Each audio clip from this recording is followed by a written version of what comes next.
Welcome to Spotlight On. I'm LaShanda McEwen. The students at Richland are getting ready to vote. Many are voting for the first time.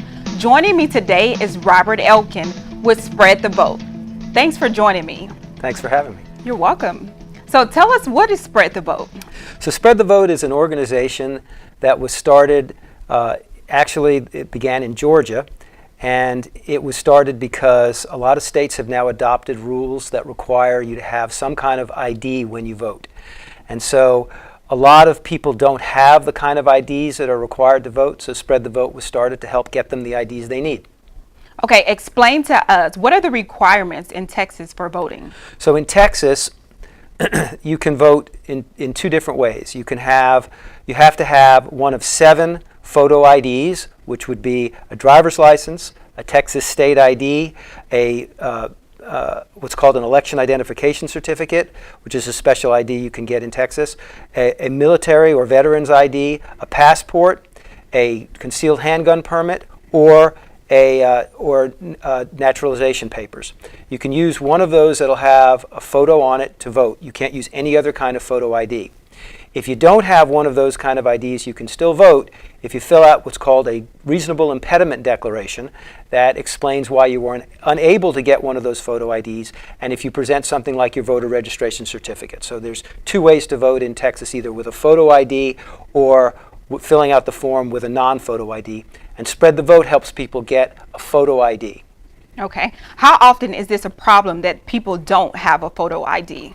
Well, there are 600,000 registered voters in Texas who do not have one of those 7 photo IDs. So it's quite a big problem, and so because the list is so small, there are a lot of people who don't have them.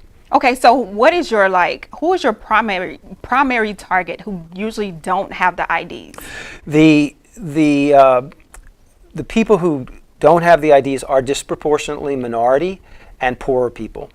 So there are a lot of statistics out there, but something like 21% of people who make under $20,000 a year don't have one of the kinds of IDs, whereas it's only like 2% for people who make $50,000 to $100,000 a year. So it's a demographic that skews towards lower income, and also it happens to be disproportionately African American and Latino and other minorities. So how is the Spread the Vote, your organization, different from Dallas County? So Dallas County runs the elections, and they can tell you the requirements for voting, but they actually can't help you go and get an ID. Spread the Vote, what we do is we take a voter and who doesn't have an ID, and we match that voter with a volunteer, and that volunteer then works with the voter, helps them get the documentation that they need in order to be able to go get an ID, takes the voter down to the Department of Public Safety, and then we cover the costs of getting the ID.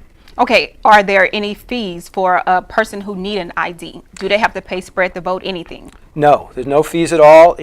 Spread the Vote covers all the costs for the voter who needs an ID. Okay.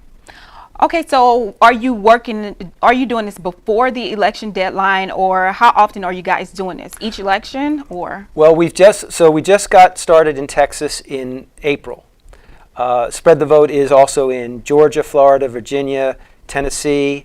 I think that's the whole list. But our plan is to go national. We've just been in Texas since April, and so we've been working, getting people IDs since April, and we've got dozens of voters who have already contacted us to help them get IDs for the election coming up in November. Okay. A big thanks to Robert for joining us today. For more information about Spread the Vote, go to spreadthevote.org. Register to vote by October 9th to participate in this year's midterm elections. And make sure you have your ID. I'm LaShanda McEwen for Spotlight On.